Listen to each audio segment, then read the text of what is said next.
Absalão tinha a vida perfeita, era um homem que todo mundo queria por ser bonito, por ser rico e por ser príncipe.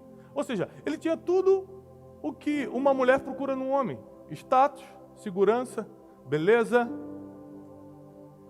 tudo. Era uma família que temia a Deus. Absalão podia escolher quem quisesse para casar, Absalão podia escolher qualquer tipo de profissão, qualquer tipo de destino. Deus era com a família de Davi. Deus tinha uma aliança com a família de Davi. Mas em determinado momento, Absalão começa a caminhar com pessoas erradas. Em determinado momento, Absalão começa a achar que ele era bom demais para ficar só no que ele tinha. Quantos amigos eu perdi? Porque começaram a se achar bom demais para a posição que ocupavam. Às vezes a pessoa está trabalhando, é um excelente gerente, e ela começa a achar que, essa pessoa começa a achar que aquilo já não é mais para ela, que ela tem que ser diretor, e começa a quebrar princípios para ir até onde ela acha que tem que estar. Deixa eu te ensinar uma coisa logo no início dessa mensagem. O que é teu vai vir para a tua mão. Se você tem que quebrar um princípio para ter, não é teu. A posição que Deus separou para você, Deus vai abrir a porta para você pegar. Se você vai ter que atropelar alguém para ter, eu garanto pela palavra, não é teu isso. Absalão começou a achar que ele podia ter o que quisesse. Afinal de contas, ele era bonito, rico, filho do rei. E ele vai num dos principais conselheiros de Davi, chamado Aitoifel. Um homem que era tão respeitado em Israel que a Bíblia diz que quando Aitoifel falava, era como se Deus estivesse falando ao povo. Ele começa a trazer Aitoifel para o seu lado. Absalão começa a revelar o seu coração. Era um coração rebelde. Qual foi o pecado de Lúcifer, Satanás, para cair dos céus?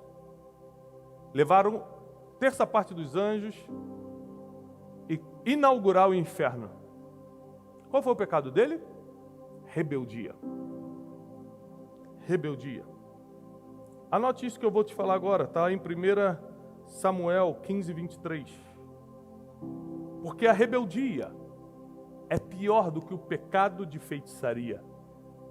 E a arrogância é como a iniquidade e a idolatria. Vou repetir. Porque a rebeldia é como o pecado de feitiçaria. É pior do que o pecado de feitiçaria. E a arrogância, que é típico de quem acha que é bom demais.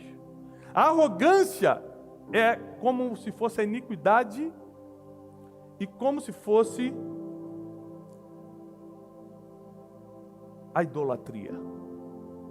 Que para Deus, entre Deus e Israel, o pior pecado que poderia acontecer era a idolatria.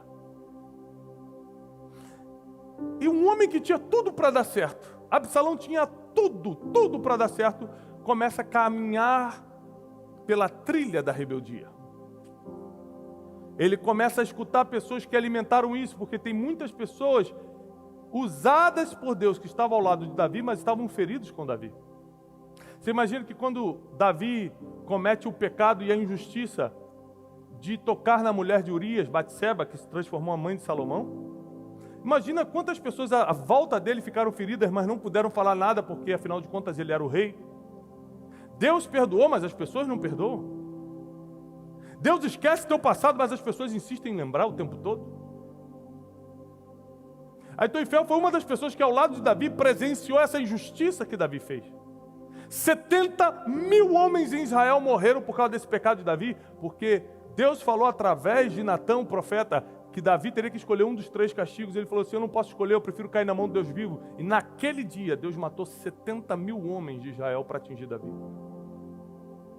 Imagina o coração dos conselheiros, dos sábios de Israel, vendo toda essa tragédia alcançar sua família, vendo ele dar ordem para matar Urias, só porque ele queria encostar na mulher dele.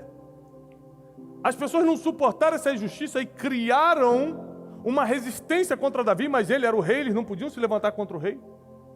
Então homens que eram de Deus, como Aitoifel, começaram a mudar o seu coração por causa da amargura, do ressentimento, da ofensa, e começaram a aconselhar alguém que tem um coração rebelde para se levantar contra o rei. Porque os amargurados, eles não têm coragem de fazer o serviço, então eles orientam quem tem. E é impressionante como o rebelde, o coração rebelde sempre encontra o coração amargurado. Sempre. O coração rebelde atrai corações feridos e amargurados para sustentar a rebeldia dele. E eu quero repetir que a rebeldia é pior do que o pecado de feitiçaria. Toda rebeldia precisa ser extraída da tua vida. Não devemos dar espaço para pensamentos rebeldes. E Absalão, que tinha tudo para dar certo, bonito, rico, filho do rei, temente a Deus. Aqui a gente só está falando de gente que temia a Deus, tá? É todo mundo aqui crente. Todo mundo aqui servindo a Deus. Por isso você não pode se escandalizar quando você escuta uma má notícia. Ah, mas ele era da igreja. Mas na Bíblia todo mundo era da igreja. Todo mundo sabia e fazia errado. Nós somos seres humanos. Não é porque uma pessoa vai à igreja que vai ser perfeita. Ela está tentando melhorar. Então tenha também misericórdia e paciência com as pessoas que erram ainda que dentro da igreja, porque elas estão tentando melhorar. E a Bíblia diz que aquelas que não aceitam a repreensão serão expulsas do meio. Então o próprio Deus vai arrancar o joio do trigo. Você não é juiz para arrancar ninguém. E aí Aitoifel começou a aconselhar Absalão: você precisa tomar esse trono. Um dos piores conselhos que Aitoifel deu, um dos mais demoníacos, foi: pega as concubinas do seu pai, as esposas do teu pai, e tenha relações sexuais com ela no terraço do palácio, para que todo Israel já veja que você está contra o rei. Imagina Aitoifel, que a Bíblia diz que quando ele falava era como se fosse a voz de Deus para o povo, dando um conselho desse. Absalão foi e fez isso. Porque o coração rebelde precisa ser alimentado pelo coração amargurado. Alguém que parece ter autoridade espiritual para te dar um conselho que vai ferir todos os princípios. E você, em nome dessa autoridade espiritual, faz besteiras, quebra princípios, rejeita valores. E Absalão, pior, ele começa a virar uma pessoa que ele não era. E aqui eu entro na mensagem de hoje. A mensagem de hoje é sobre quem não é de verdade não ficará de pé. Quem não é de verdade, quem é um fake, quem é só uma aparência, só um personagem, não ficará de pé. Absalão monta um personagem de bonzinho, porque para se rebelar contra Davi, ele precisava do apoio do povo. Ou seja, ele precisava de audiência. Eu não sei se você já viu pessoas na internet que, em troca de audiência, fazem qualquer coisa, montam um personagem. Tem gente na internet que fala de Deus e nem ora, mas aquilo dá audiência para ele, então ele prefere montar um personagem de pessoa que fala de Deus. Tem gente que, para fechar negócio, monta um personagem como se fosse um empresário bem-sucedido, mas ele não consegue nem pagar as contas. Quem vive de aparência, quem monta um personagem fake, jamais ficará de pé.